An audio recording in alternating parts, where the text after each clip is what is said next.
Ladies and gentlemen, please take your seats. The program will begin momentarily.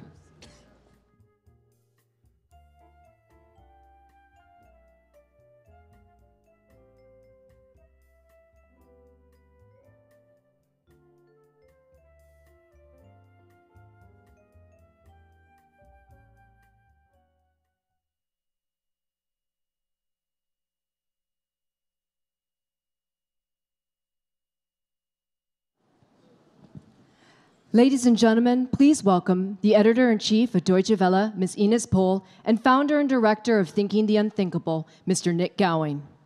Good morning. Good morning. And for those in Europe, good afternoon, of course, and maybe good evening further east. Welcome. And maybe good night in Great Britain.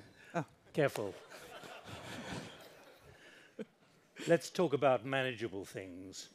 Welcome, everybody, to a giant conversation between now and 5:30 p.m. Washington time, sharp, on NATO, the world's biggest alliance, how 29 nations are committed now to really preserving stability and preventing much worse. This is about engaging all of you and many around the world as well. Why are we here in Washington? Well, of course, here 70 years ago, the founding treaty of NATO was signed by 12 nations, a few blocks away in the Mellon Auditorium. Achievements often at enormous financial and human cost, huge multi-year operations like Afghanistan, like the former Yugoslavia, plus the Middle East and North Africa, and now what's happening in the Mediterranean. We're here to commemorate, to remember, but also in many ways celebrate. But there are other things to confront as well about the challenges now for NATO, and that's got to be at the heart of the next few hours here together, because NATO is at a perilous crossroads. Politically, the world and reality and threats are in many ways moving far faster than NATO can identify and then embrace. It is that hard for NATO at the moment. As the NATO Secretary General has said here, NATO is behind the curve. That is a massive challenge.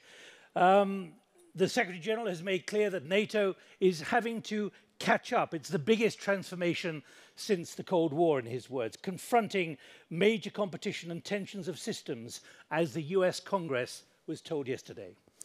Yes, as Nick says, we're here to commemorate, to celebrate, but also to confront, and also confront each other. So therefore, it's beautiful to be in this venue. It's a place where many rock concerts are also happening. So we were thinking if we should call this event NATO Rocks. We shall see how the day goes. But we really want to get all of you engaged. We want to hear your opinion. It's not like a regular think tank event. It's more of a conversation, as the name says. NATO engages. So we will come back to you sometimes as a surprise, so be aware, be crisp, listen to the speakers. And important is also to know that this is produced as a TV show, so we really do have to be sharp on time. So when you get asked to give your comments, please stick to 30 seconds, what we do in television. Yeah, so this is going to be a great day, I think. You see the program. I want to point one format out because I really love that. It's called storytelling. So there will be 5 people throughout the day who tell their personal story why NATO mattered for them in their life. The first of the 5 is Beata Leci from Kosovo, or of Kosovo. She will tell how important NATO was for her personal life. So I think that's going to be really, really interesting. And sure, all the other discussions as well. So, but we want and have to do now is also to thank all those supporters who made this event possible. General Dynamics, German Foreign Office, and Saab. Airbus, Hensoldt, and NATO are supporting this event financially. And the institutional partners, 9/11 Memorial, Brookings, Carnegie, CAP. CPI, CNAS, CCS, and GlobeSec are also supporting this event. Heritage, Hudson, McCain Institute, the Reagan Institute. The Truman National Security Project, Victims of Communism, Women in International Security, the Wilson Center, and USO. And the media partner is Defense One. I think one thing we've got to underscore, all of you are gathered here in Washington. There are large numbers who are able to watch this online streaming. This is about the public. and how the public sees NATO, what the public doesn't understand about the very serious threats that NATO is now confronting, as we're about to hear. So think not just about you lucky enough to be here on the banks of the river in Washington.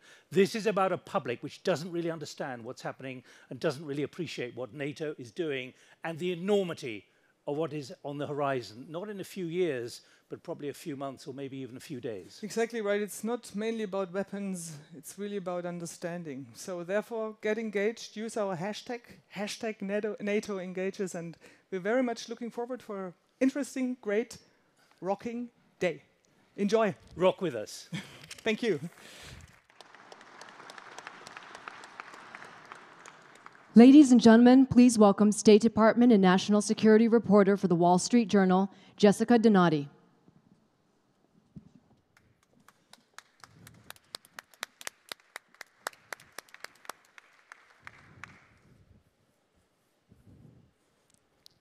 Thank you.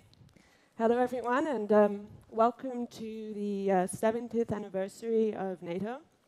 I am delighted to introduce the Deputy Secretary General of NATO, Rose Gottemoeller, who will be joining us for a conversation.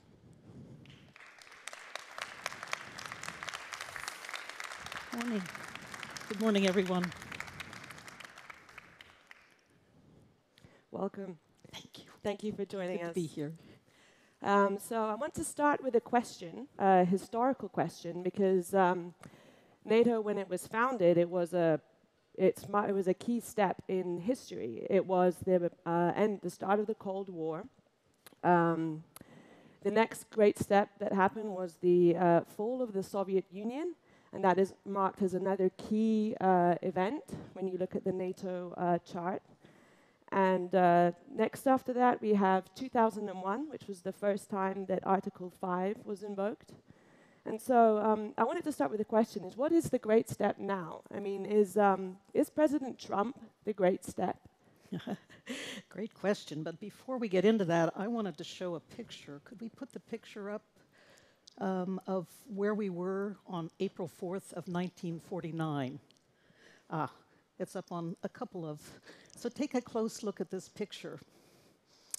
And it has a certain air to it, wouldn't you say, of men in suits? And I wanted you to look around the room today and to understand that this is NATO today. We have, for one thing, more members than we had on that day. We've gone from 12 to 29, and soon, with the accession process complete, we hope to have our 30th member, the Republic of North Macedonia. But we also have multiple generations involved, and we have many women involved, and we have many different nationalities involved at NATO as well. So I want you to bear that in mind as we launch into this discussion today, that NATO is evolving and NATO is adapting, and NATO looks a little bit different than it did on April 4th of 1949. But to get back to your question, is this a Trump moment at NATO? I would say yes. And many of you saw the reporting from the Oval Office yesterday. The Secretary General had his meeting with President Trump and also then an extended period with the press. And from the point of view of the Secretary General and me and the other leaders in NATO headquarters, I think that we feel that President Trump has been an important catalyst to push, especially on the burden-sharing front, but also to push in other areas as well. And so it is a bit of a Trump moment as a catalyst. But in terms of NATO changing and adapting to tough circumstances, and I heard what Nick Gowing had to say at the outset, NATO's already confronting those tough circumstances, and I know we'll talk about them some more. Okay. So before I move on to my next question, I would like to say that we will have time for questions from all of you, because this is NATO Engages. So start thinking, and we would like to hear from a diverse crowd. So put up your hand. We'll start in about 5 minutes or so, and I'll start asking questions. First of all, though, my question would be about something that we don't talk about enough, which is Afghanistan. Mm-hmm. Almost 20 years ago, Article 5 was invoked. The situation now, 45,000 Afghan security forces dead since 2014. Just last year, almost 4,000 civilian deaths, including almost 1,000 children. There are still 16,000 NATO soldiers. Last week, I spoke to a widow who had lost her husband in Helmand. Her baby, their first baby, was 10 weeks old. And she told me, my husband's not the last guy that died there in Helmand, and he wasn't the first. It's still happening. And one of her widow friends is another woman who lost her husband in Helmand a year later, leaving her alone with twins. So my question is, why don't we talk about Afghanistan as a war? Why do we talk about it as a training mission? And the second part of my question is, what is the role of NATO there now? 6 months ago, you said in front of an audience like this that the future of the Resolute Support Mission was an easy one to answer because there's a commitment for 5 more years. But now we know that the US is discussing a plan to withdraw at least half of their forces in exchange for security assurances on terrorism. And it doesn't appear that NATO is being consulted on this drawdown. And it's not clear that NATO is willing to stay if the US leaves. So my second question is, what is NATO's role there? Well, let me start by just taking a bit of exception with your statement that NATO is not being consulted. Because in fact, NATO is being consulted. We've been talking frequently with Zalmay Khalilzad, the special envoy who is negotiating. Yes, he's negotiating with the Taliban. And at the moment, focusing on the issues that have to do with establishing an inter-Afghan dialogue. So he has been multiple times to NATO. We just talked to him again last week. And the point that he has stressed again and again and again is that he is not negotiating a withdrawal agreement. He is negotiating a peace agreement, a peace and reconciliation process. And so NATO is there to do everything we can to support his efforts, and when the time comes, to support the peace and reconciliation process. Why? Of course it's a war in Afghanistan, and sadly it has been for almost 40 years now, since the Soviets invaded in Christmas time of 1979. But as a matter of fact, we have long felt at NATO that the best way to help for developing security in places like Afghanistan is to train the Afghan security forces, the Afghan army, to be able to operate effectively themselves. And so that's why we're there as a train and advise and assist mission, same way we've started up a mission now in Iraq to help the Iraqi armed forces to move in the direction of greater effectiveness for their own defense and security. So that's how we think about it. But I wanted to pick up on your point about women. It's so very important. You know, a point that's come home to us at NATO headquarters on March 8th, we had Miriam Salman come and address us. She's a prominent NGO leader in Afghanistan, and she was talking about how things have changed for women in Afghanistan over the last 20 years, and particularly the fact that now there are 40% of students in school are women or girls, and 20 years ago that number was zero. So many things have changed for women. I particularly like the fact that the 2 ambassadors now, one at the UN and one here in Washington, are women. That's a big change. So they obviously have got to be part of this peace and reconciliation process. That's why I think the emphasis that Khalilzad is putting now on the inter-Afghan dialogue and getting all interested parties to the table, all stakeholders to the table, including women, is so important. And I know it's his priority. That's what he's been talking about. So my next question is about Russia. We've seen Russia has been extending its territory, and recently there were incidents in the Kerch Strait where there have been, for the last 4 months, 24 Ukrainian sailors have been held. There's 13,000 dead in the Russian-occupied Donbass since the conflict started there. And so is this a test for NATO now? And if so, does NATO get a passing grade? And the second part of my question is, as a solution, there's sanction packages, and we're expecting to see more come out of this event. But What if sanctions don't work? What next? Is there any other option for NATO at this point? Yeah, well, you know, we support sanctions. We've long supported sanctions, but they tend to flow from nation states, and particularly the EU has placed the emphasis on sanctions addressed to Russia following and that's where it started.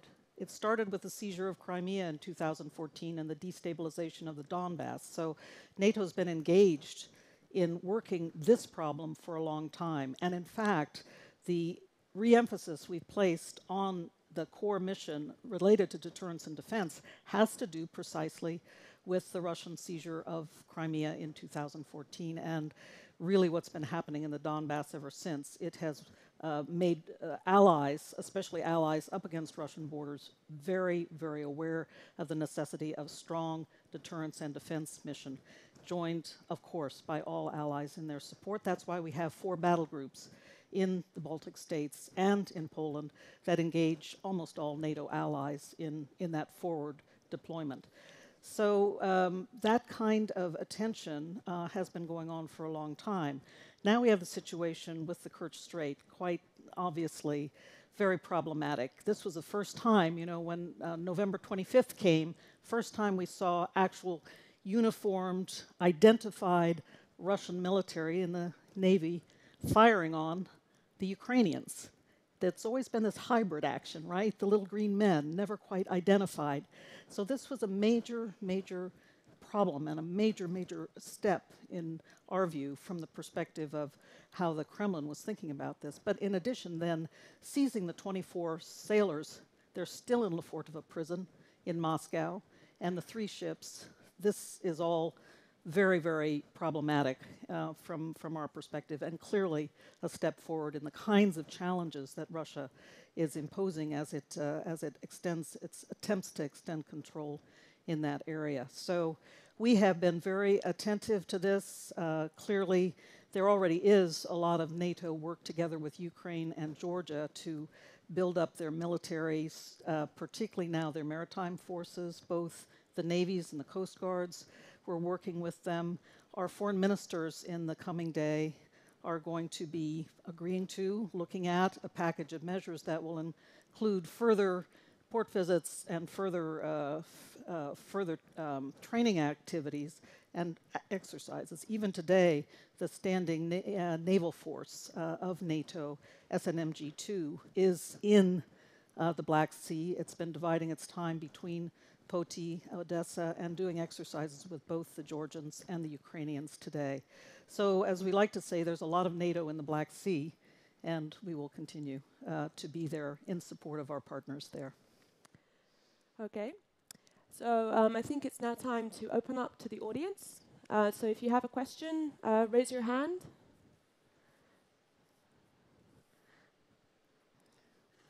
And introduce yourself, and please keep the questions tight because we're on TV.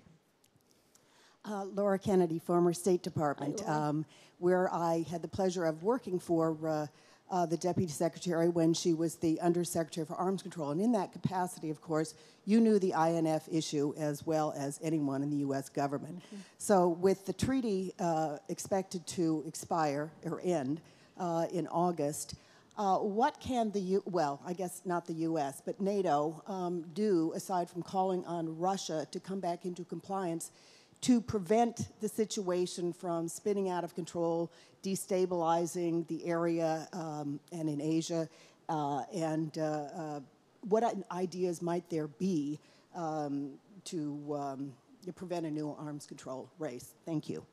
Thank you. Yeah, that's a question that's been out there a lot. What can we do now to prevent a new arms race with these destabilizing systems that are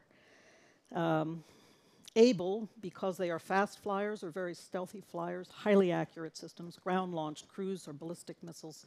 They can attack strategic targets, particularly command and control targets, in a way that can be, as we call it, a decapitating strike, so very destabilizing. That's why we worry about intermediate-range nuclear systems so much. But let me stress a couple things about NATO's reaction. First of all, the entire NATO alliance has really agreed, and NATO allies have been able to independently assess that the Russians are in violation of the treaty. So this is not something where the United States said, this is the way it's going to be, and all the allies said yes.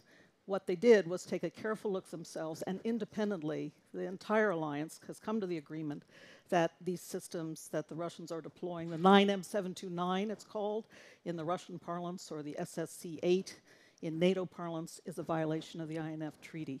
So there's no disagreement about that. But now comes the question, what next? I've seen many old NATO hands in the audience, and there are a lot of people who remember the dual-track decisions that have emanated from the Harmel report in the late 60s, and then later as the INF threat was first rearing its head. So dual-track means we pursue deterrence and defense measures, and that's what we're looking at now and studying very carefully what we do to respond to this new Russian capability. But the second part always has to be dialogue, and that means continuing to work the arms control track as well. So let me just stress that in terms of deterrence and defense, what we are looking at is going to be restrained, and it is going to be balanced in terms of how we pursue a response. We are not going to, in essence, engage in an arms race, and that is the core point. That's something that we have control of. We can take care of our own deterrence and defense without having to engage an arms race, and that's what NATO is all about. We defend. We are not aggressors. Anyone else? The next question. I'm looking forward 2 questions. So one from you, and one from that gentleman over there. Thank you very much, Steve Shapiro. I'm a director at the Atlantic Council. Madam Deputy Secretary General. Back to the Black Sea question, and it's an issue with respect to the Montreux Convention, which of course has a tonnage and a duration on point restriction. And I wonder if consideration has been given to a significant shipbuilding program in Bulgaria and or Romania, such that the restrictions of Montreux can be avoided. Well, let me stress one point I did not make talking about the Black Sea a few minutes ago, and that is we have 3 NATO states who are literal states of the Black Sea: Romania, Bulgaria, and of course Turkey, who is the guardian of the Montreux Convention. So all of those states, when we talk about what NATO's doing in the Black Sea, and I mentioned SNMG-2, our naval group that's there now, but that's not all that's going on. All 3 of those navies are very much involved not only in deployment, but also in ISR, intelligence, surveillance, and warning, making sure our situational awareness in the alliance is what it should be. And that's, by the way, that's another part of this package we're looking at for the Foreign Ministerial, is to have better information sharing so that we are all the time improving our situational awareness in the Black Sea. So from the perspective of, is there enough NATO in the Black Sea? I say there is plenty of NATO in the Black Sea, and it helps that we do have 3 states who are literal states. So I think we're going to go on from there. One more question.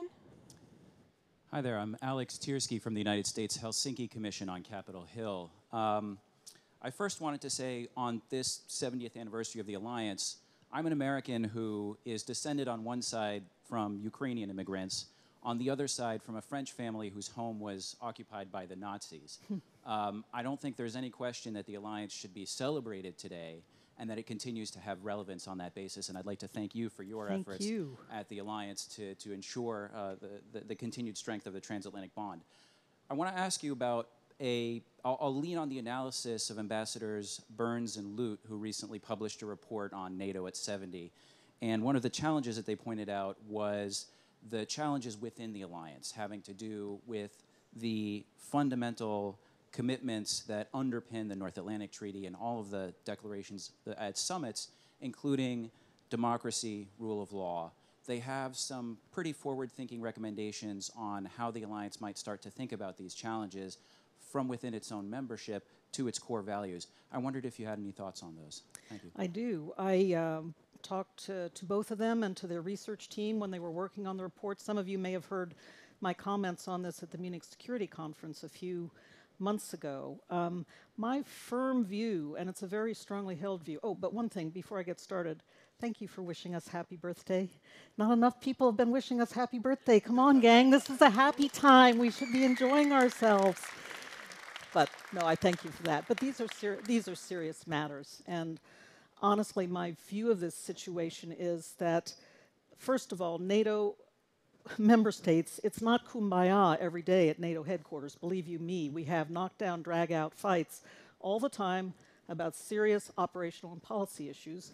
That's how you forge consensus. That's the basis on which consensus is forged.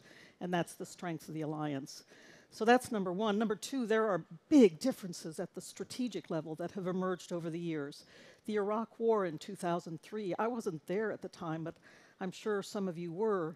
And there were shouting matches in the NAC session. When I sit in the NAC session today, yes, we do have fights in the NACs, but I haven't heard a shouting match since I've been there.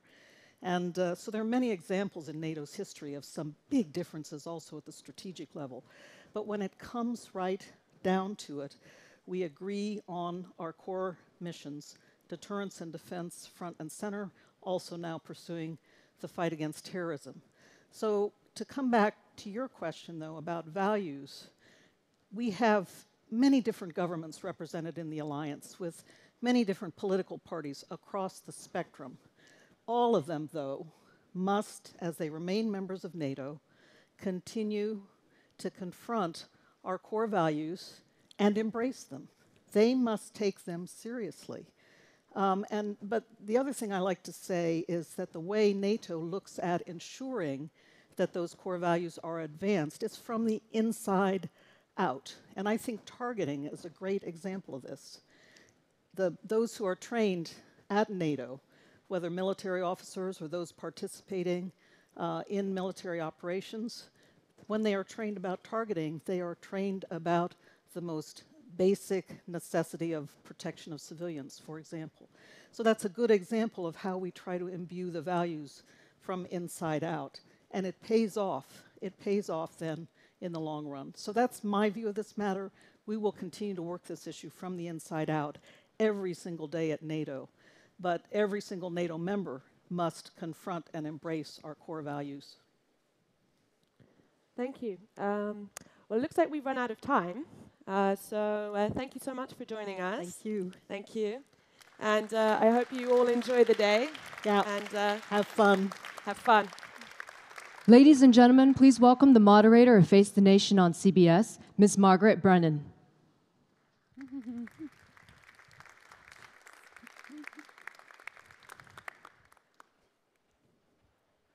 Thanks to all of you. Good morning. I hope you've all had your coffee. I think we should have a really fascinating conversation up next. Our guest, who is backstage, I'm going to ask him to come out and take a seat, is the Foreign Minister of Turkey, Mevlut Cavusoglu. And there are lots of questions for him.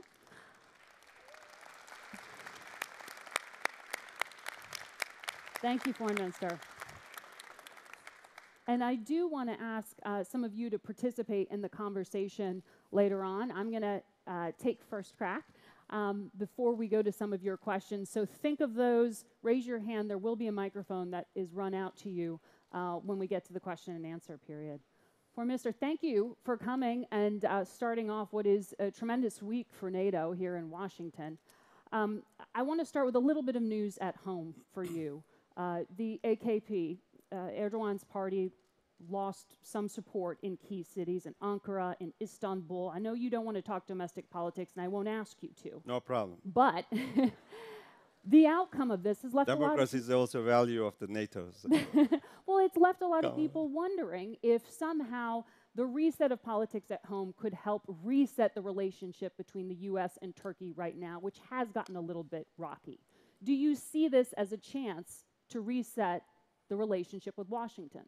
I mean, outcome of the elections is a chance, or my visit in D.C. is a chance to discuss all these issues? Well, you're going to be the person here meeting with First Pompeo and Bolton, so I guess that's their question. Turkey is conducting democratic and fair elections.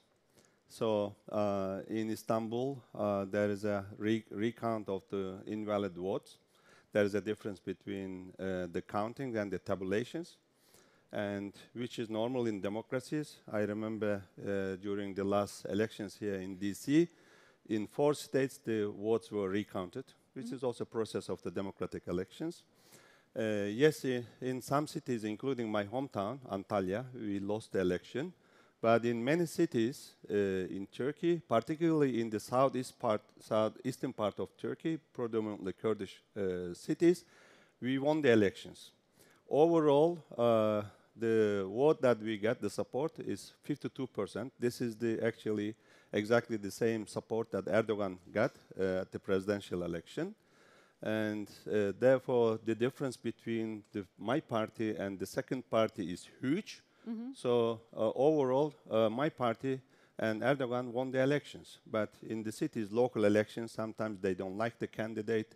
Sometimes they protest the government. So to protest the government, it happens. In democratic societies, you can win the elections, you can lose the elections, and it has to be a democratic and fair elections. But does that provide any kind of opportunity to reset the relationship with the United States? We heard a lot about national security on the campaign trail during this last election. The local elections has nothing to do with our relations with any other country. You don't think it'll have any influence on Erdogan? Any election actually is important about any policy of any country. So Erdogan has been actually listening what Turkish people say. And that's why we formulate our policies and we implement, including the foreign policy. But in any case, we have been always trying to improve and strengthen and deepen our relations with our allies, particularly with the United States. And we value our bilateral relations. It's true that there are some outstanding issues, and we have been in dialogue. 2 presidents are on the phone quite often, and I'm also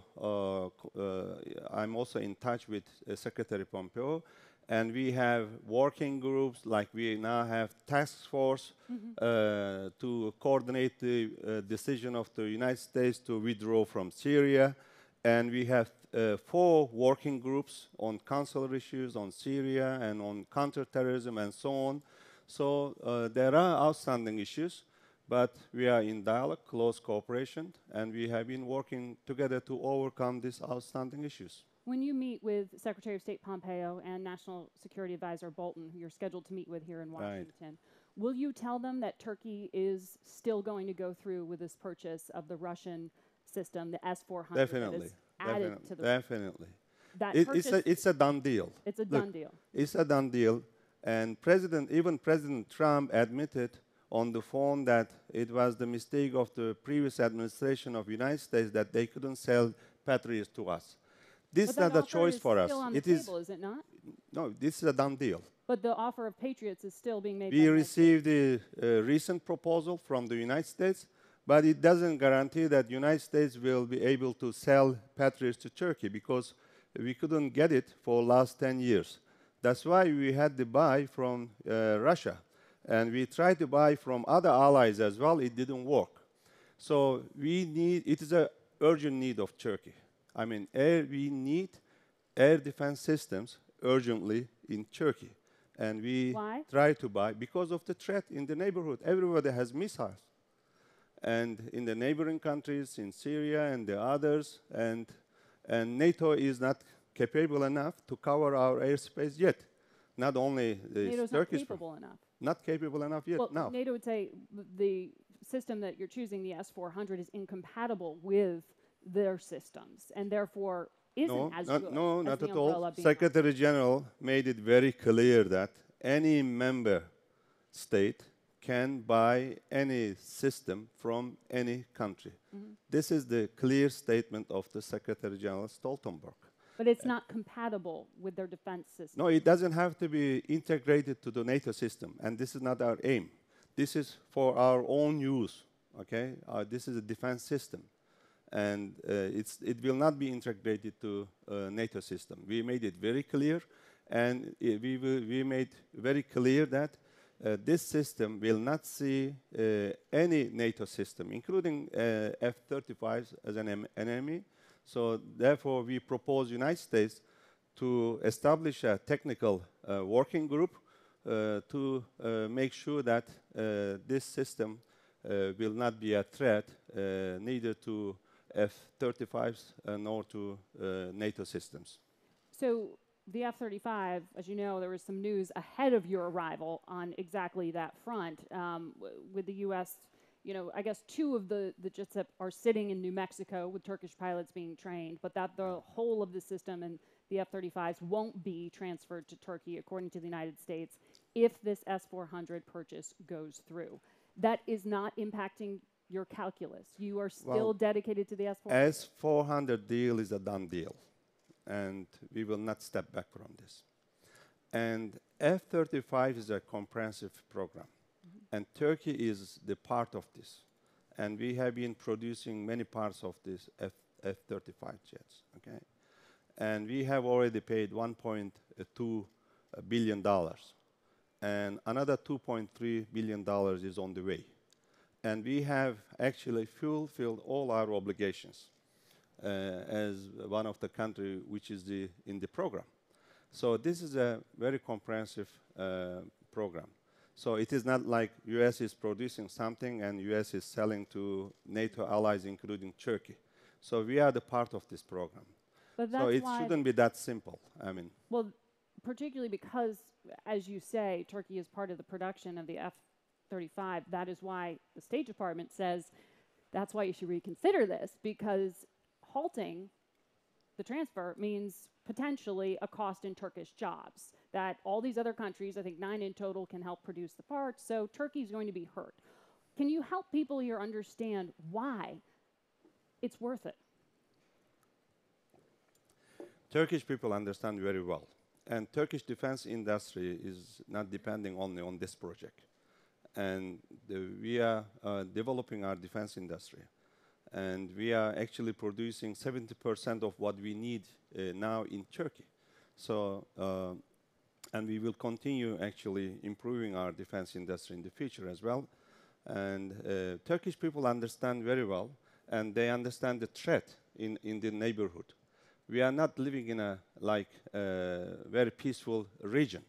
All the conflicts, and we are at the front line of the NATO, actually facing all these challenges, conflicts, terrorism, irregular migration. If you look at Turkey, all the frozen conflicts, from Nagorno-Karabakh to 2 regions of Georgia, and as well as Crimea and Cyprus issue and Transnistria issue, conflicts, frozen conflicts, all are in our neighborhood, and terrorism as well.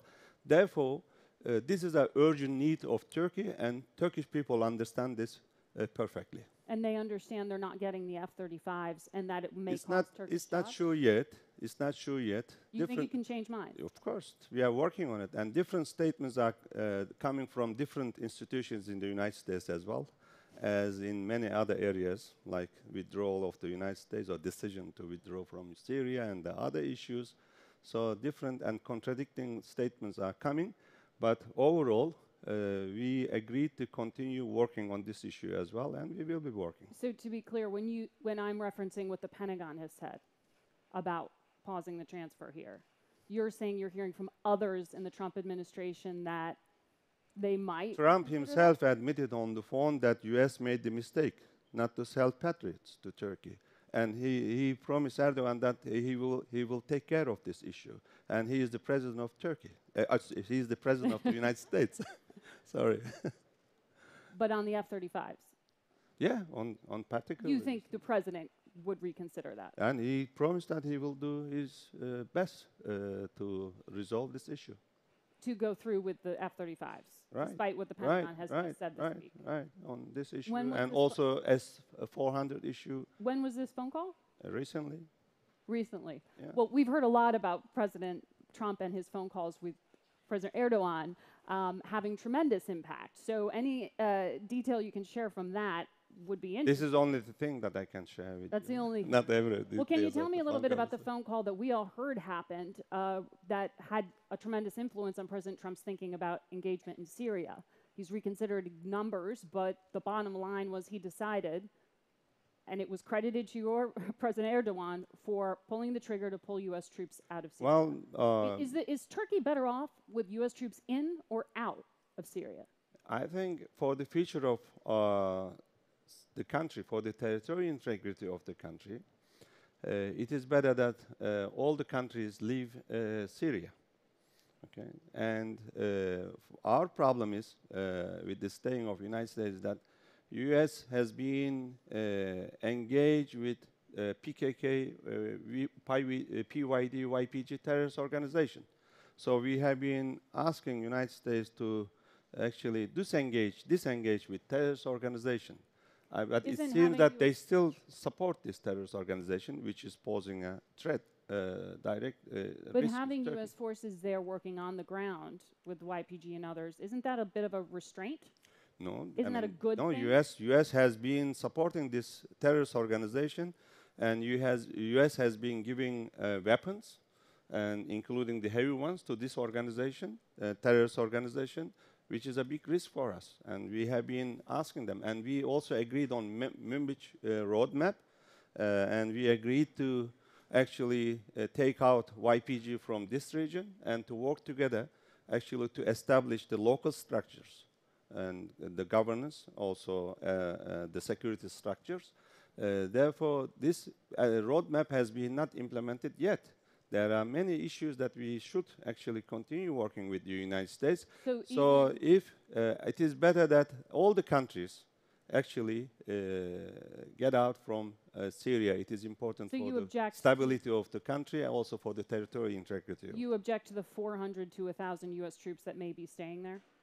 I think 200 of U.S. troops will be staying in near the border. No, I think in south, further south. But now we have been working together to coordinate the withdrawal of the United States from Syria, as well as the possible safe zone and other issues. And even though U.S. doesn't have a direct role in Münbić, but Münbić memorandum implementation of it is also important for the future of the country, and the political process is also important. And U.S. Has been one of our main partners in Syria as well. We have been working together. And the YPG and other... Even though we disagree on YPG issues. Right, who have been fighting alongside and with the help as well and support of the U.S. But to be clear here, do you know what the U.S. policy in Syria is? No. And this is the problem. Where does that problem stem from? Well, again, I don't want to make comment about the internal matters of our country, but again, different positions, different statements coming from different institutions and departments here in the United States. State Department and Defense, actually, Ministry, as well as the military on the ground, CENTCOM, and this and that. All different positions and different, there is no clear strategy. This is the problem. Specifically on U.S. troops, any kind of safe zone, any kind of European forces there, you still have not been given details of what this looks like? I mean, what well, do you we have the expect task force actually, the task force met 3 times. And now we have been exchanging our proposals on all these issues. So we are going to discuss this issue today and tomorrow with my counterparts. I want to get to some questions from the audience in a moment. Can you button up for us, though, what is the chief question you have for the National Security Advisor and the Secretary of State when you meet with them? Well, Syria is one of them, and this S-400 F-35 is another one. And also veto issue that we have to discuss, and there are some consular issues, legal issues, many issues in our relation. Not all of them are actually negative ones. I mean, we have also positive agenda. What's going well? And like, like we need to reach $75 billion trade volume, bilateral trade volume as well, economic cooperation, and also our alliance in NATO and also in our region, many issues that we need to work together. We should continue working together as 2 allies. I saw a hand up over here. Can we get a microphone up front? Would you just identify yourself when you ask your question? I'm Lieutenant Colonel Sylwia Szawlowska. I'm the Polish Assistant Defense Attaché here. Hoş geldiniz, Bakan Cavusoglu. Quick question regarding Russia and NATO. Can you please tell us how, Russia is not NATO's friend. And while shaping your policy, while formulating your policy, how do you have any red lines in defense cooperation in Russia? How far you can go, bearing in mind that it may have detrimental effects for NATO's cohesion and defense capabilities? Thank you. Thank you very much. First of all, Turkey is supporting the dual-track policy of the NATO towards Russia, deterrence and dialogue. And during the ministerials, I see that some countries are in favor of more dialogue, and the others are in favor of more deterrence. Well, anyway, in any case, it's a dual-track policy, and we support that. And we have been increasing our bilateral trade volume with Russia as well. Russia is actually a country in the region, and as a neighboring country, and we need to work together. And in Syria and on other files, we have been working together, and the outcome is there. And Astana process actually has been very instrumental to keep Geneva process alive as well. But we disagree with Russia on many issues. Their aggression on Black Sea, we don't recognize the illegal annexation of Crimea, and we support the territorial integrity of Georgia as well. And we also disagree in Syria as well, in many areas. Some areas we work together, in some areas we disagree with Russia. And we import gas and oil from Russia as well, as many other NATO allies do, including Germany. I don't know whether Poland is importing anything from Russia or not, but as a neighboring countries, I know your trade volume has been also increasing. But the system that we are buying, if you mean that particularly, S-400 will not be a threat to NATO, as I mentioned at the beginning of our discussion. So we have been working with Russia, as many other NATO allies, Western European countries, but it doesn't mean that we are undermining the alliance, NATO alliance, and we agree with Russia on everything. So there is no shift in our foreign policy, particularly in that regards. Thank you. Why is it worth alienating allies and risking U.S. sanctions?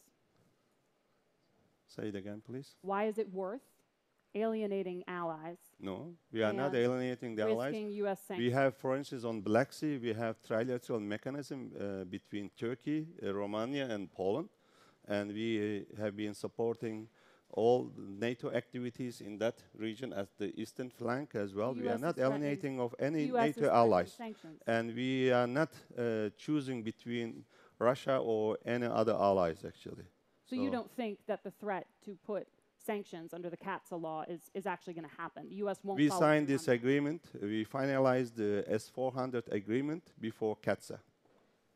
So you don't think it'll apply? Right. Well, it shouldn't be. It shouldn't be.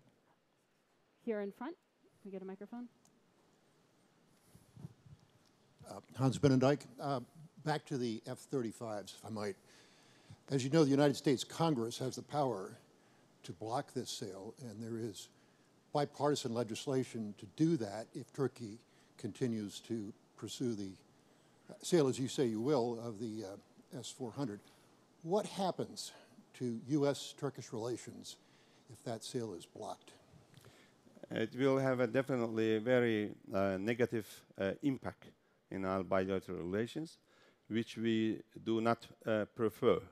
Therefore, it is the responsibility of both us as Turkey and the U.S. administration to explain the situation to Congress, actually, and why Turkey had to buy S-400s, and why this program is important. I mean, F-35, and Turkey is part of this program, and Turkey has contributed a lot.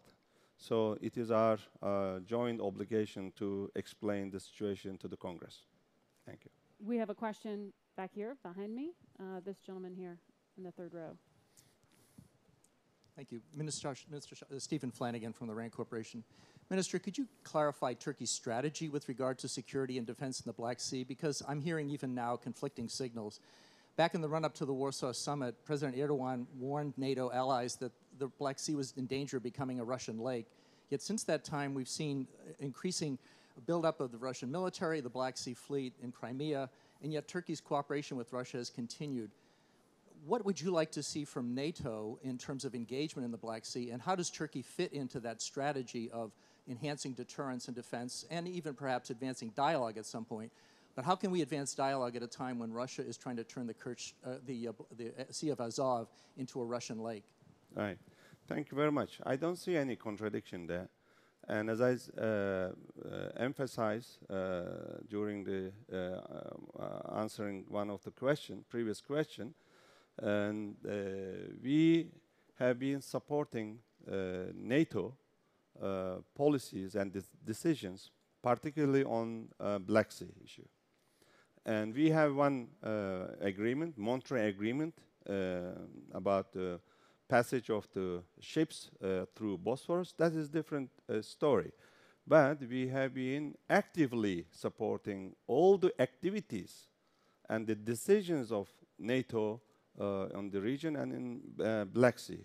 And we have been also emphasizing that NATO allies, Black Sea allies, should also do their own, actually, to strengthen their capability and to increase their capacity as well. So there are 29 allies, and almost more than 25 of them have been buying gas from Russia, oil from Russia. They are doing trade with Russia. Despite the EU sanctions, they continue their trade. And this is exactly what we do. We actually just increase our bilateral trade with Russia. And it is, of course, Turkey is an independent country and sovereign country. And Turkey should actually have good relations with all the neighboring countries. Turkey doesn't have to choose between Russia or any others, and we don't see our relations with Russia as an alternative to our relations with others. And nobody, neither West nor Russia, should or can ask us to choose between. Okay, and it happened with Ukraine, and look at what happened. Whatever the decision was actually taken by Ukraine then, the situation wouldn't be better, because West asked Ukraine to choose only them, and Russia did the same thing, vice versa. I mean, so Turkey cannot be put in same situation, and we need to balance our relations with everybody, and I don't see any contradiction there. I'm sorry, but I have to be very frank and open, and Turkey shouldn't be imposed such conditions, neither by Russia nor by any others. We have a question here in the yellow jacket. Ma'am, would you just identify yourself? Yes, hi. Ivana Klimbursin-Satsa, Deputy Prime Minister of Ukraine. Minister, you said that Russia is pulling my country to its side, NATO is pulling it to another side. It's our decision. We have decided to move to NATO. That's one thing. I wanted to actually ask you another thing. Are the recent actions of Russian Federation in the illegally annexed Crimea against Crimean Tatars on the 27th of March, when they actually put behind the bars 23 Crimean Tatars and accused them illegally of terror attacks. Is it going to have an impact on your development of your economic and defense relationship with Russia? Or what is type of leverage that you are going to use on Russia to help us release those Crimean Tatars, as you've been previously doing in helping us release some of them? Thank you. All right. Good. I appreciate that you recognize what Turkey did. We were able to do it because we have good relations with both Ukraine and Russia. We have excellent relations with Ukraine, and we do respect, actually, any decision of Ukraine, and we have been supporting. And we have been also supporting you and NATO activities in Ukraine as well. And also we have very good defense and defense industry cooperation. But my point was different. It was not your mistake to make a decision. But my point was that both Russia and Europe made big mistakes on Ukraine. That was my point. And with regards to all these Crimean Tatars as well as Ukrainians, we have been able to get some of them back. And Mr. President Poroshenko and the administration in Ukraine appreciated that. But we will continue doing so. At every meeting with Russia, with Russian counterparts, at any level, we raise all these issues. And even in Antalya and in other occasions, when I meet Lavrov, when President meets President Putin, we actually ask them, insist them, to release all these Crimean Tatars as well as Ukrainians in Russia. And all this Kerch Strait issue. And Turkey has been doing its best, actually, to bring back all these Ukrainian ships as well as crew. Unfortunately, it didn't work. But as Turkey, we will continue working on this. And your administration is aware of our efforts in that regard as well. We are running out of time, but just very quickly, you said both made big mistakes in Ukraine, the West and Russia. Are you saying they are equivalent mistakes in terms of the Russian annexation of Crimea? Just to clarify? As I said, it is unacceptable. Okay. And the mistakes of the West or any decision of Ukraine cannot justify the illegal annexation of Crimea. And we will never recognize this illegal annexation. By the way, many Western countries already forgot what happened in Crimea. And they never mentioned this at any platform, unfortunately. Or, I mean, those, your allies and our allies, common allies. But some countries like Lithuania, Turkey, and few other countries always remind that this is an illegal annexation, and we should continue to be vigilant on this issue as well. Thank you very much, Minister. We are out of time. Thanks to all of you for participating. Thank you. No, we let them go out.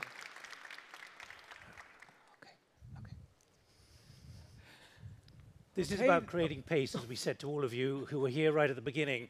And before the next session, let's get any thoughts you've got, which you want, of issues you want put on the agenda. 3 microphones, 4 microphones.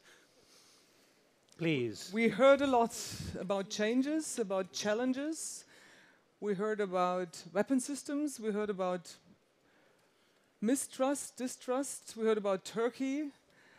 What would you want to be discussed right now? Hand we up, want your please. input. This is called NATO Engages. What are you missing so far? Over here, microphone here, please. And all introduce yourself. Anyone else? We'll take 3 interventions now. Hi, my name is Aaron. I'm with Asymmetrical Solutions. We've had a lot of attention on space recently. India had recently successfully blew up a satellite that they had launched into space there. President Trump has continued to press on about creating a separate space agency in the military there.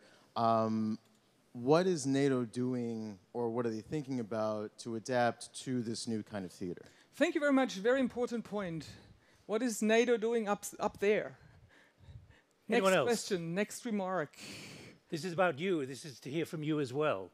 If you've got no worries about NATO. Here's a question. Please, microphone.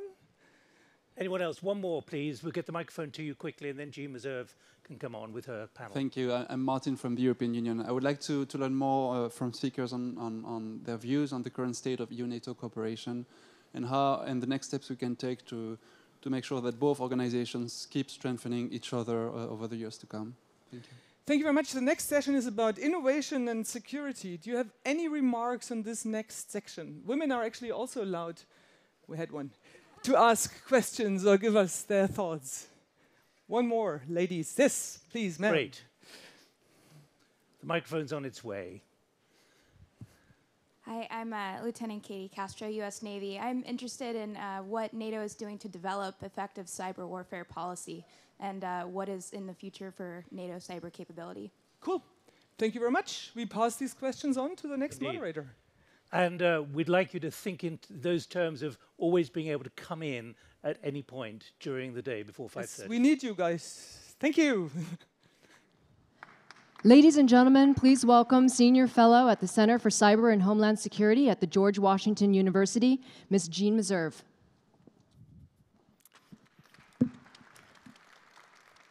Well, I never thought that I would be playing the anthem.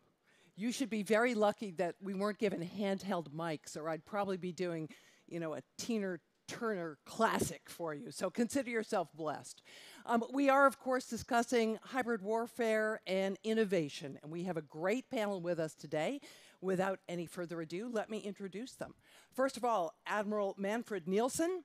He is Deputy Supreme Allied Commander for Transformation at NATO. Also with us today, Lindsay Gorman. She's a Fellow for Emerging Technologies at the Alliance for Securing Democracy at the German Marshall Fund. Ken Loy is also with us. He is Chief Executive Officer of Hensoldt. And finally, Noam Persky. Noam is International Government Lead at Palantir Technology. So thank you all for being with us here today. So warfare has changed. We used to have 3 domains. It was land or sea or air, but things have evolved.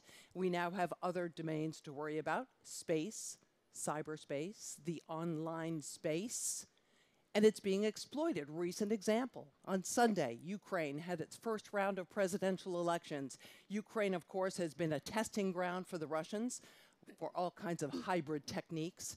Facebook went in before the election and shut down an estimated 2,000 accounts that they judged were inauthentic and were being run by the Russians. And they saw a new technique. For the first time, they saw a Russian agent come into Ukraine and rent legitimate Facebook pages from Ukrainian citizens, which they were then using to spread disinformation.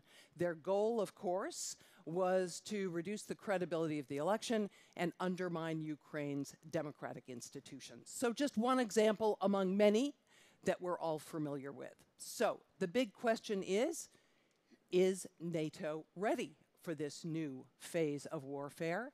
Admiral, you are the place to go. Give us the answer. Are we ready? I think so, but there's a long way to go, I would say. You said rightly that at the last summit we decided to claim cyber as a domain. You are right. Space, it is not knocking already on our doors, but that's the challenge of and the advantage of NATO. We can align when the world is changing, we can align our efforts. So Noam, give us a counter viewpoint here. Do you think we're ready? Are we ready? I don't think so. I think that there's a lot to do here. Every person I talk to within the command structure, outside of it, says NATO is an organization that is being forced to change, but reluctantly. And we're looking to industry for innovation and help, and we need the innovation that exists outside of NATO. And I would challenge that what we need is innovation inside of NATO, because as industry, we need partnership. We don't need a customer. That's not what we're looking for. So if we look at the partnerships that we have at Palantir on the commercial side with places like Airbus, where we're driving a tremendous amount of value, it's because we have a partner on the other end that's technically competent, that has a vision and an idea of the change they want to affect, and then we can together work to make that change happen. And what we need within NATO is a similar relationship, similar competence, and not a reliance on outsourcing of innovation. Ken, you're also in industry. Do you agree with Noam on this? Well, Noam brings up a really interesting point. It's really about the way in which NATO and the defense departments are procuring their products. I mean, that's changed entirely because the whole cycle time has changed. The time now is rather than we think about the big threat where the enemies have had long times to develop their technologies, the cycle times was very deliberate. Now it's much more rapid because they're applying commercial technologies for offensive ways.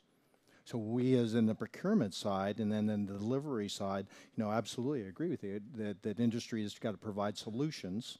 And in order to provide solutions, we have to be a part of that procurement decisions. And that means a very strong collaboration with those who buy the products. Lindsay, how does it look from where you sit? No, Jean, we're not ready. And NATO isn't ready because as a society, as a group of nations that are committed to liberal values, we are not ready for the massive technological revolutions that are taking place and will take place over the next 30 to 50 years. You mentioned the Facebook example, taking down 2,000 of those fake accounts. And I'll just make 2 quick points on that to illustrate just how ready we aren't. The first is that you mentioned a new technique where Russian actors entered Ukraine and bought and rented real Facebook pages. That was in response to Facebook's own security measures. So we're going to see this more and more, this cat and mouse game when it comes to emerging technologies. The same can be said of deep fakes and synthetic audio, synthetic media. As these things get developed, more and more, we're going to need to come up with solutions to counter it, and there will be a cat and mouse game that we're not fully prepared for. On a second level, those accounts were taken down by Facebook just weeks prior to the election.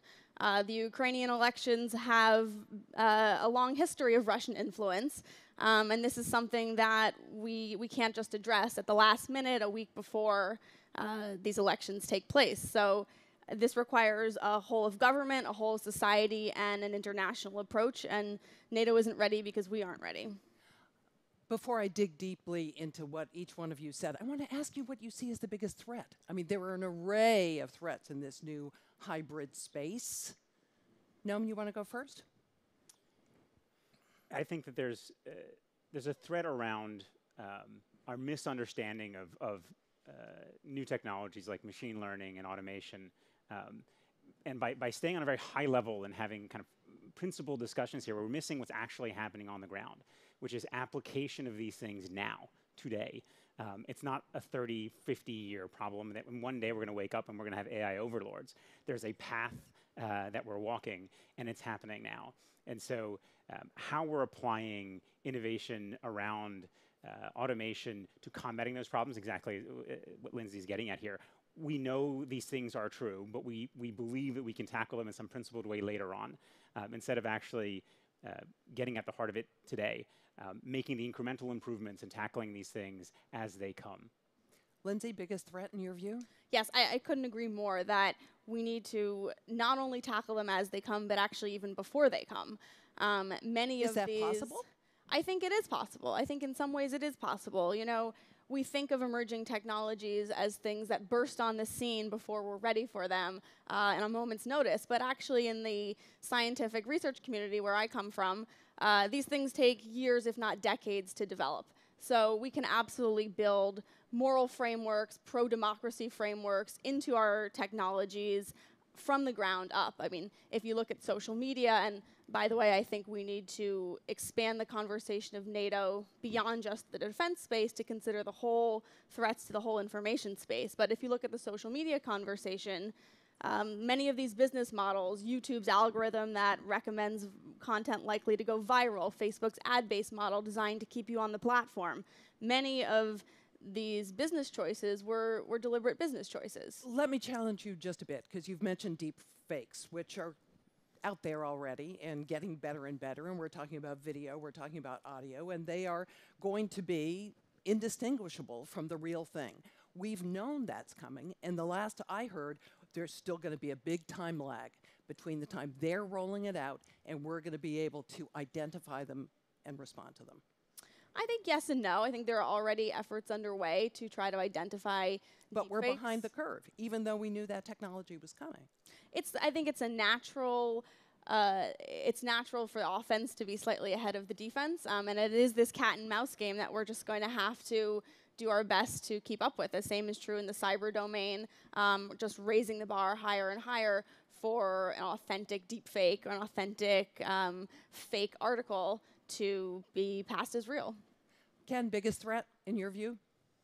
I think it's the way in that we approach the problem. I mean, traditionally, what have we done is we've had a culture in which we would identify what the threat is, develop a set of requirements, flow those down to industry to provide a product to address that need.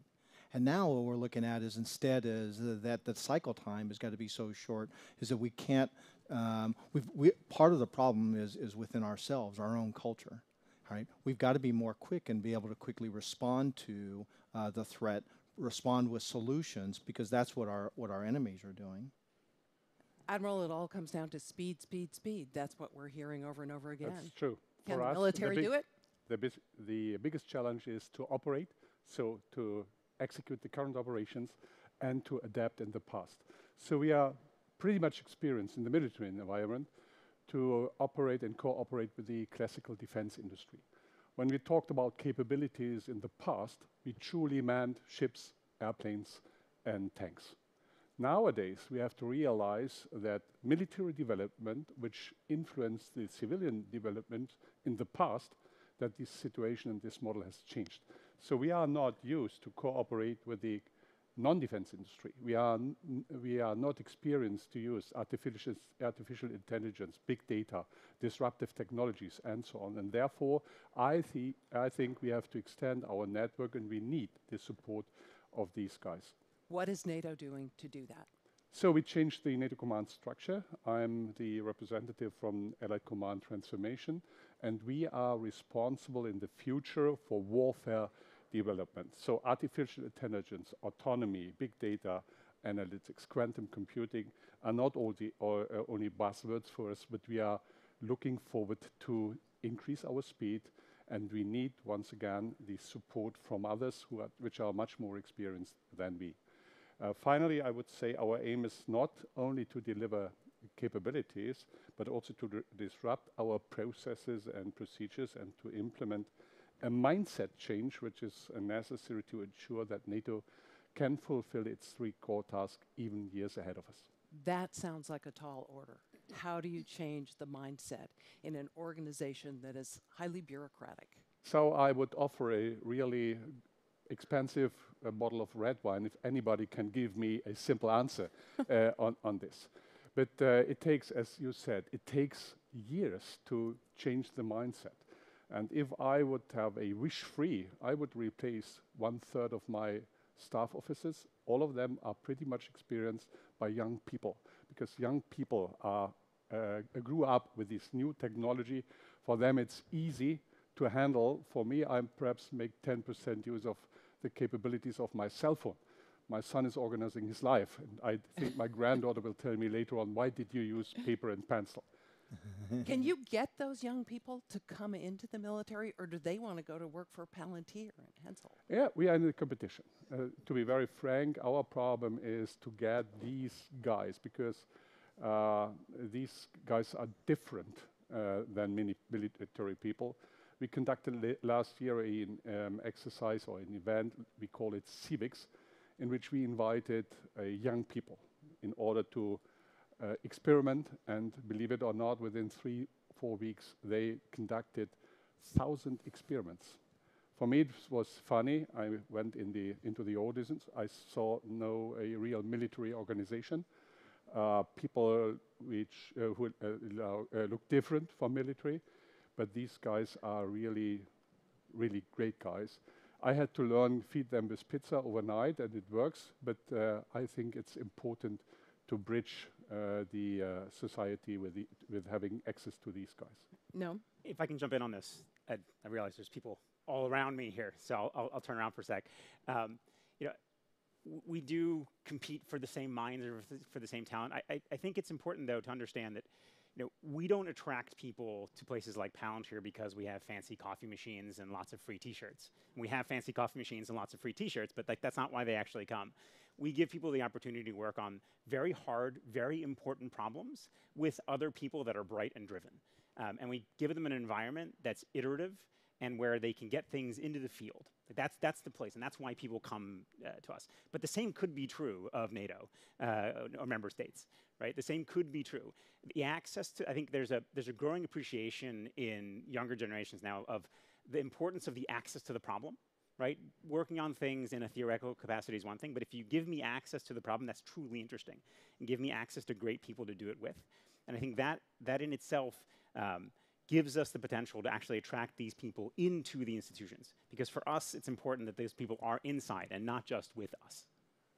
Lindsay, you're the key demographic they're talking about. Yeah, well, go to work for military, private industry. Well, now think I'm tanks, but now I'm in neither. But actually, as a former intern of Palantir back when I was in graduate school, I can say that certainly the dry cleaning perks were a draw for me personally.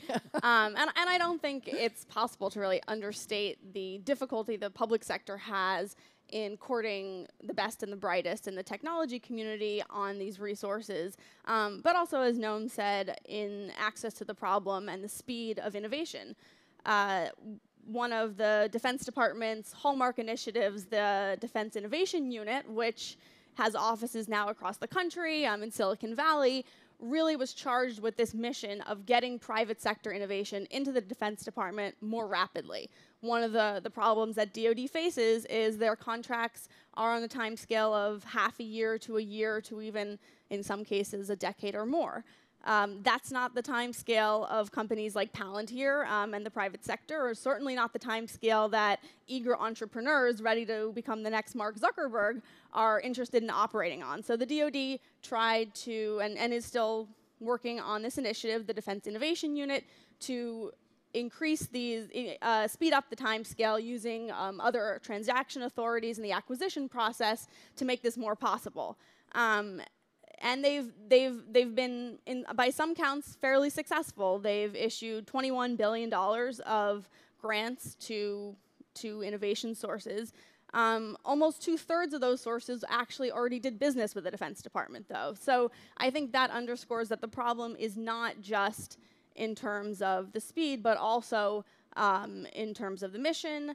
And there are cultural barriers as well. I think the Army would love access to the best and the brightest in the cyber domain, but is unwilling to lax its physical fitness requirements. And lots of people in great shape here, but most cyber experts are not making the gym their #1 priority, nor perhaps should they.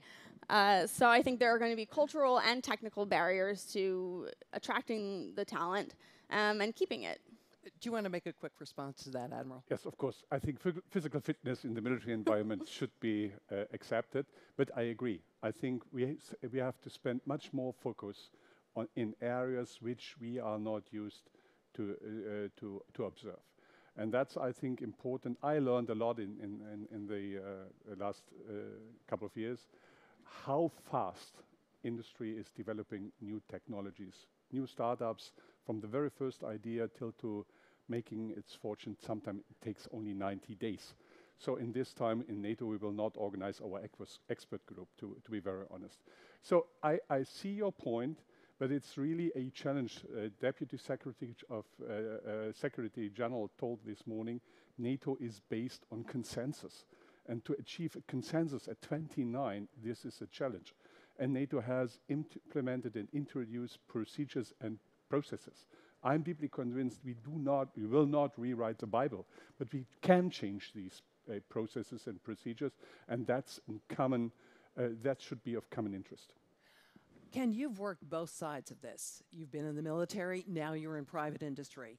Is procurement in that process a big part of the problem here? Yeah, back to the matter that we were talking about is the culture that's inculcated in these procurement agencies, the culture which is within the industry is part of our own problem. There's certainly no lack of interest or no motivation for individuals on the government side or on the industry side is to deliver these solutions. But this part of it is just the way we do things, the way we do things in industry and the way we do things in the government.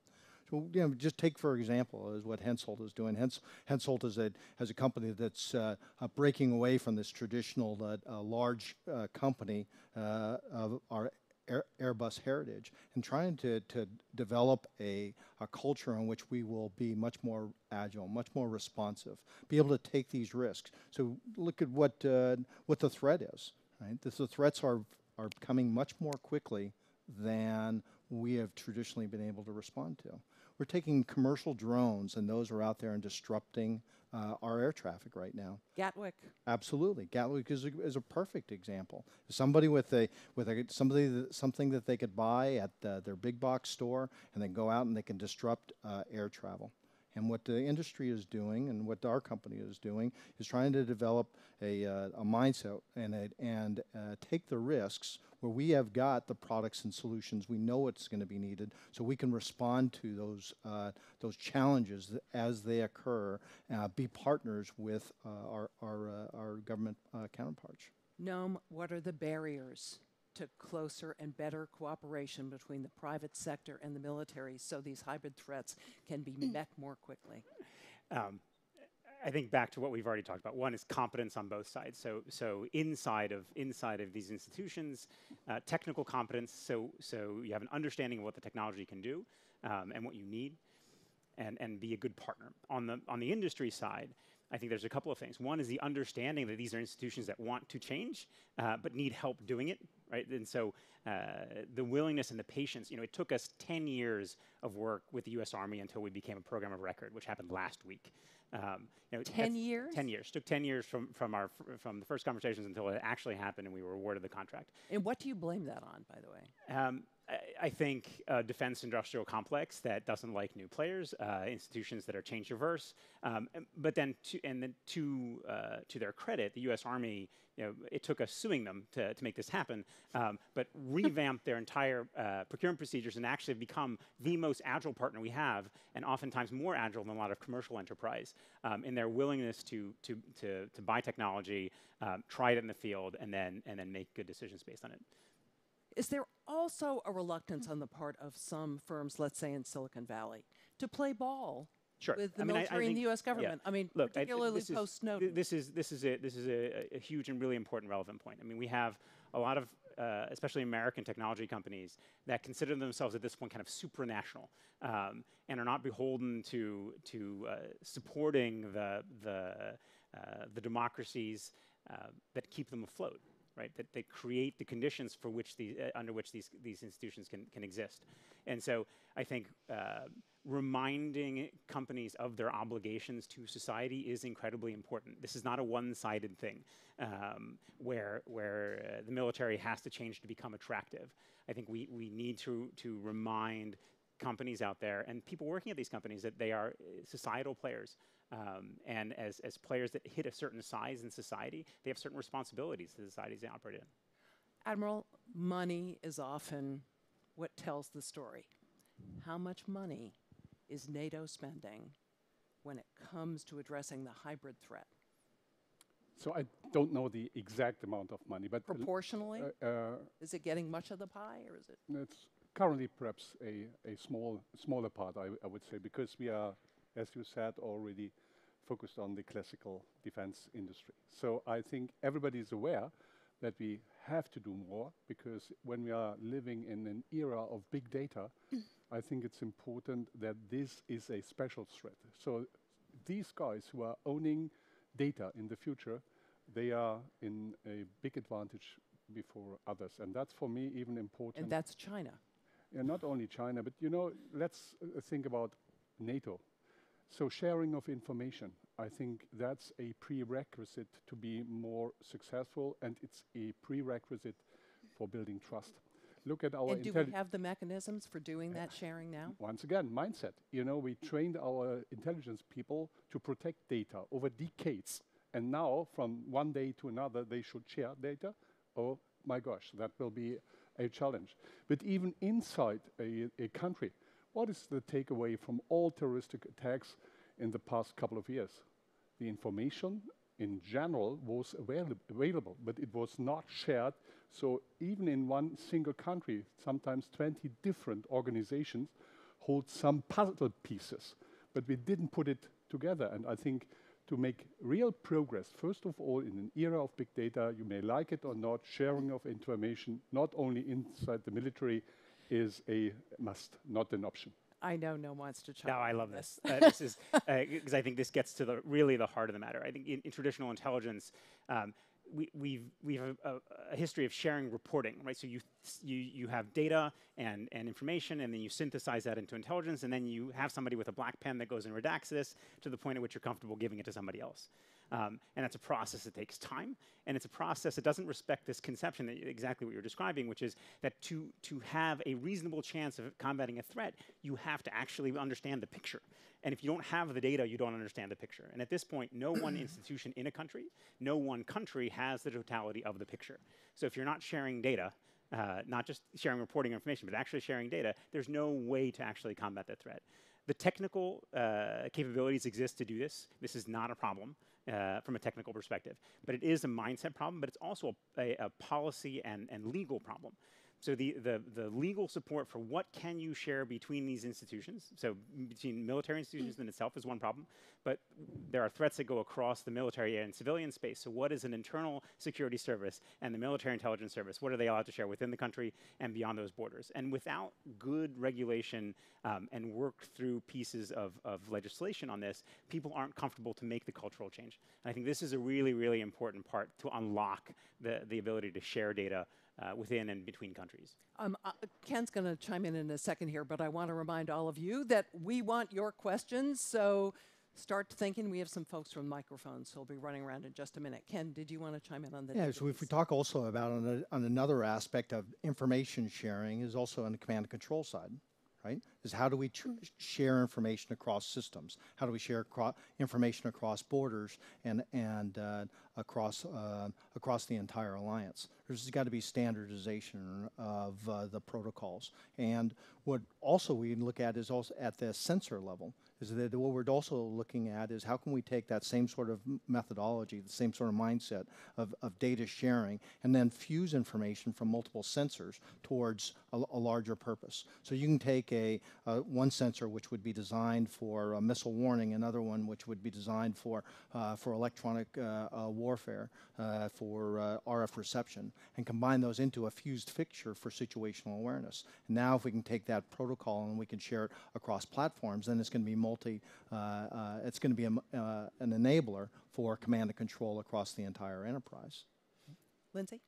Yeah, I think on the intelligence sharing picture, as you've heard here, it is so important to the NATO alliance, the Five Eyes partnership, and that's why this matter with Huawei and 5G in the networks in Europe has a potential to be so problematic for the alliance, because it can undermine our supply chain that goes into this intelligence sharing and seriously weaken our capabilities.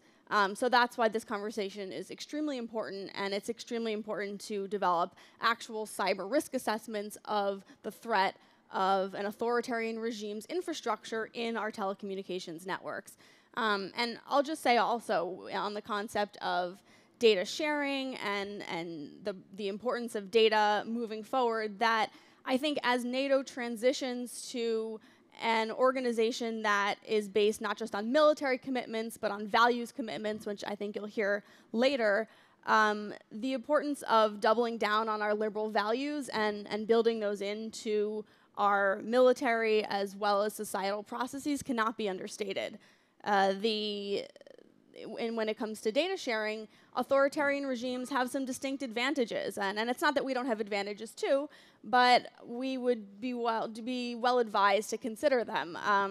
China can actually collect all of its data. It's from its people on its financial data, their movements, their facial recognition. AI and all the other and it's fueling the surveillance state and authoritarian regimes. And then China is exporting this to countries in the Belt and Road Initiative who are happy to have added security measures and don't have those same moral qualms that we do. So I think on the one hand, we need to be clear on what we are okay with and what does constitute responsible use for artificial intelligence for personal data.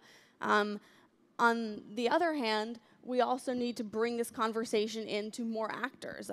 When we speak about Google and Microsoft and the employee protests over military contracts, I think what they're getting at is real concerns on how the technology they're developing is being used, and this is not a new problem. Einstein and Oppenheimer felt the same way about the development of the atomic bomb.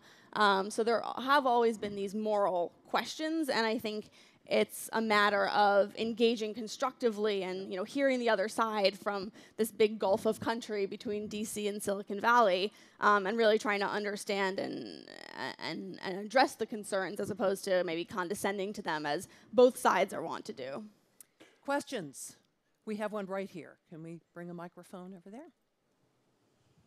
Hello, my name is Daniel Weimert. I'm a Mercator Research Fellow working on disinformation and malicious foreign interference. So thank you very much for this very insightful conversation.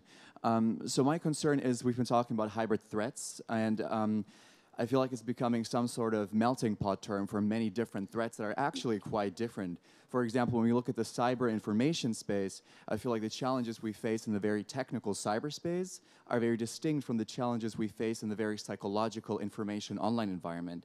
So I was wondering specifically for NATO whether there was any efforts in actually targeting these different threats we have with targeted, tailored solutions that also go beyond the establishment of the COE of countering hybrid threats in Helsinki. And also a short second question was, are there any efforts in actually introducing sort of regulamentations, for example, younger people to also join, for example, NATO to work on these issues, because you actually mentioned that. Thank you very much. Admiral? So there are no restrictions. Last summer we invited young people, university students from United States, Europe, to join us for 3 or 4 months for an internship, and it was really a great success and a benefit for all of us. You are right, when we are talking about hybrid, it's a kind of melting pot, and you mentioned the EU Center of Hybrid Warfare in Helsinki. I am focused on the Centers of Excellence in Tallinn with cyber, or in Lithuania when we are talking about strategic communication. These are new areas, and I think we have to spend more time and to discuss how about the way ahead. Right here, we have a question, I believe. Microphone? Here we go. Thank you very much. Thank you for this conversation. I'm Steve Shapiro, Director at the Atlantic Council. I think we're touching on the edges of the problem, but it's not, in my opinion, a question of how to attract smart folks from the private sector to the government sector, because we're limiting thus the question and therefore the answers. In my opinion, the question is, what really makes for robust defense in this age? Are we, in fact, understanding the complete panoply of threats that nation states are facing? It's not merely cyber, it's real estate attacks, it's press attacks, it's political party attacks. Look what the Baltics go through on a daily basis, 24/7. So the question, once one asks that, you get to the question of mindset, and we lack the mindset. NATO's been dragged kicking and screaming into the non-kinetic age, but we're lacking the mindset to ask that big question. We have to have a whole of, not government, a whole, not of merely technology into military, but a whole of society approach, as Lindsay was pointing out, because our adversary uses everything, and we do not. So the real question is, what role does NATO play, or should NATO play, in affecting a proper mindset to the question of what really is defense, and how thus to integrate a whole of society approach, including the responsibilities of big businesses, in a manner which we haven't seen perhaps since World War II. Ken, you want to take a bite at that? Well, I think you bring up some really great points, and it's really broad too, right? Because it's not technology that you're just talking about. It's not just about policy that you're talking about or politics that you're talking about, but it's this really broad solution set which is required to bring to bear to the problem. You know, you've got, what is the enemy doing? The enemy is doing right now is that it is a small group of people, a small cell of people who are sitting in an apartment and they're putting together a technical solution, and they can go out and they can cause mayhem. There's not a whole lot of policy decisions that need to be made, or acquisitions decisions that need to be made there. So back to the matter of is that it takes all of us to work together. It's not a flow down of requirements. It's not one think tank which is coming up with a solution which is flowed down to a technical solution which is flowed down to on and on and on. It's really a partnership that has to be done with industry and with the governments. And that's why this partnership, I think we've seen with some of the programs, talked about with Joint Strike Fighter, which was really a multinational program. Talked about FCAS, which is another program, which is where we're collaborating across nations and where the governments are inviting industry to participate in the trade studies to understand the complexity of the problem, and then also to offer up solutions. It's not it doesn't start in only one place and then blossom out. It's got to be from every single one of us has got to contribute to the solution, and we can't just wait for a NATO or the United States to flow down with what the requirements are. Admiral, do you want to? So I totally agree what you said. What is threat? In the past, we thought it's kinetics. Nowadays, I think we have to understand that the routes sometimes are completely different. Let me stress an example. For instance, in the African continent, I believe the Red Cross has much more awareness about the environment than we as NATO or the military has. So I propose a kind of comprehensive approach in which not only the military, but even ministers of foreign affairs, development, and so on participate. And that's why we changed our approach in the past, in the military, and especially in NATO. We thought we can precisely predict how a future tank, airplane, or ship should look like 30 years ahead. It was a big mistake. Nowadays, we invite companies like Google, Amazon, Red Cross, think tanks, non-governmental organizations to join us, not in order to predict how a tank should look like, but what are the future trends. And I think putting these views from different angles together, this is a much better approach, and then to start, what does it mean for the military environment? And everybody who intends to participate, we name it Strategic Foresight Analysis, please join us. We have another question over here. Thank you very much, ma'am. Michal Miorka, I'm a NATO representative to the United Nations in New York. And just a quick comment, we sometimes don't distinguish information and knowledge. And I don't have a sense that the more information we get, the smarter we do. It seems to me, though, that NATO, as bureaucratic as it is, I can find it hard with any other organization that would be so agile and adaptive to the current environment as we actually are, including the efforts taken on the joint intel side. Somebody mentioned, Noah, I believe, that it's difficult on a home front for a number of intelligence agencies to share information. Well, outside of Five Eyes, NATO has actually done that. And for many allied services, it's been perhaps even easier to share info and knowledge and analysis between themselves than between some of their home agencies. My point is, shouldn't we think about NATO as well as the effective center of gravity or the clearinghouse or the nexus for bringing about not only information sharing, which is prerequisite, I cannot overstate its value, but that knowledge, but coming up with the knowledge of this information to the outside world.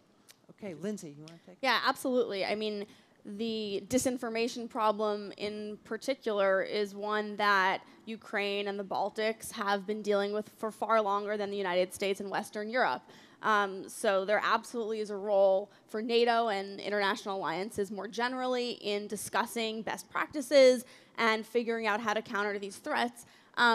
Stepping beyond that, though, the role of NATO and international alliances probably cannot be understated in terms of their importance. As authoritarian regimes weaponize emerging technologies and seek to divide and conquer, which is a strategy at least as old as Napoleon, though probably much longer than that. The only way that we can be relevant and the liberal international order can remain the order that governs our part of the world is to band together and establish ourselves as innovators and as innovators who care about democratic values. We have another question here. Thank you all. My name is Paula Alvarez Caucedo. I'm a graduate student at Johns Hopkins SAIS, and I just wanted to drill down a little bit more on something Lindsay has mentioned, but no one else has really caught on to, and it's the restraints that we are encountering, especially in cyberspace with regards to moral and ethical values. That's something that's drilled down very deeply in our societies, and we're competing with societies that don't have the same constraints. So from both the public and private sector, how can we combat this? Because it's a very important thing that our societies is not willing to change. I hope it's not willing to change. So how can we move forward and still stay ahead with societies that are not constrained in the same way? Thank you. No? I think it's one of, honestly, the seminal problems of our time. In an era where we believe that emerging technologies are fueled by data, how does one effectively decide to use less data but keep pace with people who are using more data? I mean, if you want to like really cook it down to the basics here. I think there is a bit of laziness in that approach, right? So one could have taken the same approach post 9/11 to saying, okay, which was, and there were advocates for that in the U.S. that security is worth giving up our privacy for, and then we have a big debate and an ongoing conversation about the fact that if we give up our privacy and our civil liberties, as we call them in America, then what are we really trying to defend? And I think we have to kind of double down on that decision that we made at that point in time, and make it again as we move into this era of artificial intelligence fueled by data. And so we were able to solve that set of problems with good engineering, because honestly, sucking up everybody's telecoms traffic isn't keeping anybody safer. That's just lazy engineering. If you do this right, and Rob Wainwright, who recently retired from Europol, I think said this best, where that agency decided to enforce deep controls on privacy and integrity of personal data, and actually became an organization that produced way better intelligence after having done that than before, because they became stringent about their internal processes and about their data, and that ended up producing better end products. And the same holds true for the world of artificial intelligence. So there's a funny example of a self-driving car project that tested all their work, and then as soon as they moved out of their testing grounds, their car kept turning left at a certain point in time every day, and they couldn't figure out why. And it turned out that the training that they had done, the hours and hours of training that they had done, were in a certain part of Nevada where the sky was a certain tint of color, right? And so the artificial intelligence, wasn't particularly intelligence, was trained in the wrong way, ended up with the wrong result. So by not being disciplined about the data that they're using, they ended up with the wrong result. And I think there's something informative there. I'll let it go in a second. We are almost out of time, and I want to get a quick wrap-up question. A lot of powerful, influential, smart people in this room. What is the one thing NATO can and should do right now to respond to the hybrid threat? Lindsay first, really quick. I would say quickly, it can instill cognizance of the challenges that democracies face, as was just raised, into NATO structures. Agile used to be a software development term. Agile really is about delivering solutions, and that's where NATO can help work within an ecosystem to deliver solutions. Build on what we know works. We did it for counterterror. We can do it for hybrid threat. Sharing information and building trust. Great. Thank you to all of you for a wonderful session. It's been great. Thank you to the audience for your questions.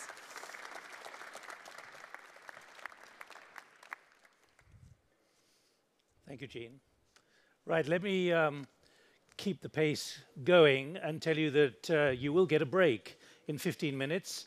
There'll be lunch upstairs, a buffet lunch, as well as the joint session of Congress.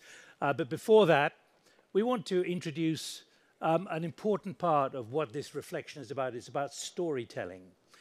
It's about understanding the kind of impact that NATO has made through the eyes of those who've been involved.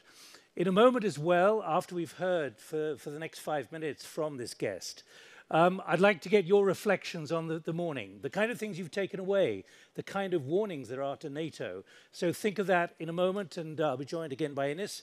But first of all, to Rastikacia, who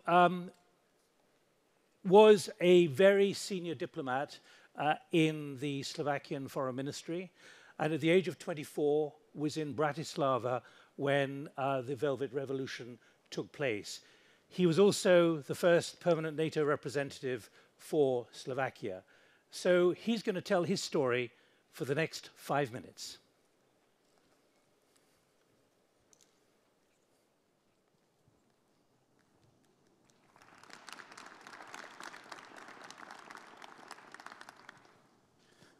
Good morning, ladies and gentlemen. Nick, thank you very much for your very kind introduction. And this is very hard for 5 minutes to squeeze in my NATO story, because that's my life.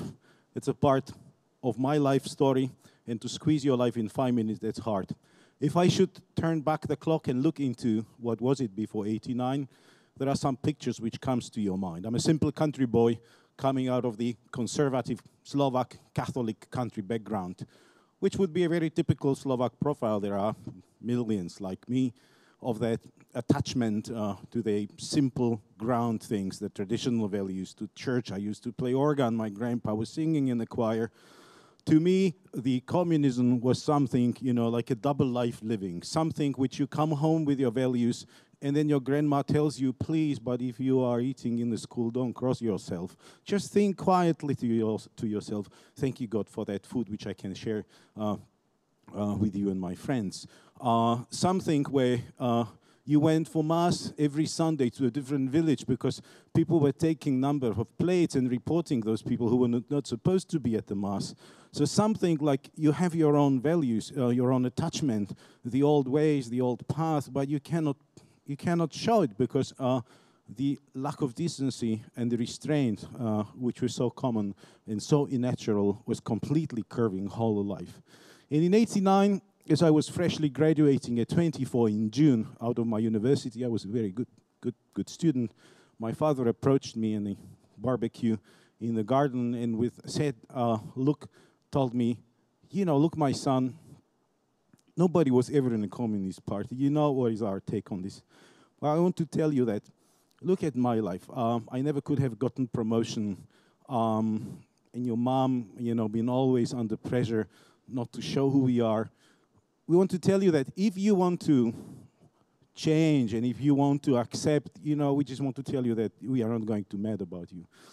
And I still have my eyes wet when I think of that moment. And I told him, Pa, you know, there's nothing for you to apologize and be ashamed for your life.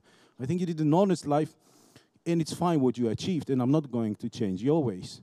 And I told him, look, it's going to collapse like a house of cards. You will see soon. And he turned very sad and said, no, you don't understand. This has been for 40 years, 20 years under occupation and Soviet presence. This is not going to change. And here I go ahead. It's '89 November, and it collapsed like a house of cards.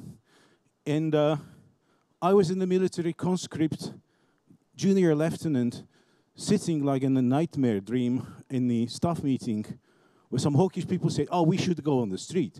We should show these young students who we are. We should take control. It should not happen, this counter-revolution. Well, I raised my hand and I said, are you all crazy? Who you want to crush? This is my brothers and sisters, my schoolmates. And I knew in that moment, if clock would not turn, probably I would be sitting in jail until today and wouldn't talk to you. But that changed. And again, in '94, in my Opel Corsa, I was crossing the bar at the NATO headquarters, and a new chapter opened to us. And I have to tell you that nobody pushed us, as it was mentioned already here. This was a finally free choice for us of the friends and the allies you choose, not the brothers and allies who would come and rape you and then stay with you for 20 years and you cannot get rid of that. Nobody ever pushed us to choose the family where we belonged. And for us, today, the story is that for Slovaks and for many other Central Europeans, I'm sure for Poles as well, for all of us in the region, the story is we were never more sovereign, we were never more secure, we never felt more comfortable. We sit at the table, we are not on the menu, we are part of the family of values, and we are part of the commitment. We know where we belong and we want to be. Is there a future for that? For sure. World is becoming not less complicated, and just more complicated. And the last thing I want to say here, for me, NATO was the best combination, best blend of values and interest, of love and reason combined. And if we are able to sustain and not to forget that what are the values we should stick and what are the interests we should defend together, NATO has got a lot of reason to go on. Ladies and gentlemen, thank you very much for your attention. -8 seconds, not bad in 5 minutes. Rusty Kachar, thank you so much for sharing your story. We have another Thank 10 you, minutes to tremendous. wrap up this morning before we go upstairs and view the joint session of Congress. But I think before we talk about the main topics of this morning, after what we heard from Rusty, is there anybody else who just wants to jump in and has a personal note, a personal story to share? Within reason. What NATO means to you, or actually what NATO means Please, to at me? the back here. Could we have some more lights up, Sharon, please? There is a lady at the back. Follow me, and I will take you to her. She's good here in the Follow shadow. Good morning. I'm Clara Jordan. I'm a senior fellow at the Atlantic Council. I also work for an organization called Global Cyber Alliance, and I'm also a fellow Slovak. And I'll just tell my story. You know, my parents share the story of the former ambassador at NATO Slovakia. I have a story that I came to educational system where the borders were open. And I went to study to France and to Netherlands, and I started my career at NATO, and I ended up in Washington, D.C., and I worked at the Atlantic Council. But what really scares me is that when I look back, there is a generation that forgets that what we have now was not, given to our parents or the previous generation. So, my message is, what can we do about that? How can we keep the story, your story, I mean, the story of so many people in this really world talk alive? about, I think it's really to talk about what we would have missed out had we not had these opportunities. That I couldn't go and study. I mean, my parents almost went to jail because they were listening to Beatles. I mean, those are real stories, right? Thank you. And so, what would we have missed out? Anybody else who wants to jump in there? I think that's a very valuable point. Back there, sir. Microphone here. Thank you. I'm Mircea Geoană. I used to be foreign minister of Romania 15 years ago yesterday when my country's flag was raised at the NATO headquarters. And I'd like to say just one word about the huge transformative force that NATO enlargement, and this is not only about security. This is far deeper. It's about the very essence of our societies. It's that kind of transformative force that made 100 million Eastern Europeans, former communist country, prisoners. We are in open-air jails in our countries. I think the ones who had the luxury of being inside NATO for more decades than we have been are not, the younger ones are not appreciating enough what freedom, what democracy, what transforming our military and our intelligence services with the heavy burden of the forma securitate in my country. This is something that we have not the right to abandon. This is the essence of what we want to be. This is the essence of what our children and grandchildren we would love to see what kind of society it would be. So this is not a technical thing. This is not even a defense thing. This is not even Article 5 thing. This is not about President Trump or Secretary General that will be, I'm happy to see him speaking in front of the US Congress. This is about who we are. And more important, who we want to remain and stay in the future. This is about democracy and freedom, my friends. This is what we should defend together. Give him a hand. This is about who we are. Thank you so much indeed. Anybody else? This is a moment, I think, of sharing emotions. Ma'am. Laura Kennedy, now with Foreign Policy for America. But as I mentioned earlier, I'm a career, or was a career U.S. Diplomat. And I remember on September 11th, I was in what we call jokingly charm school to prepare to go out for my first ambassadorial assignment.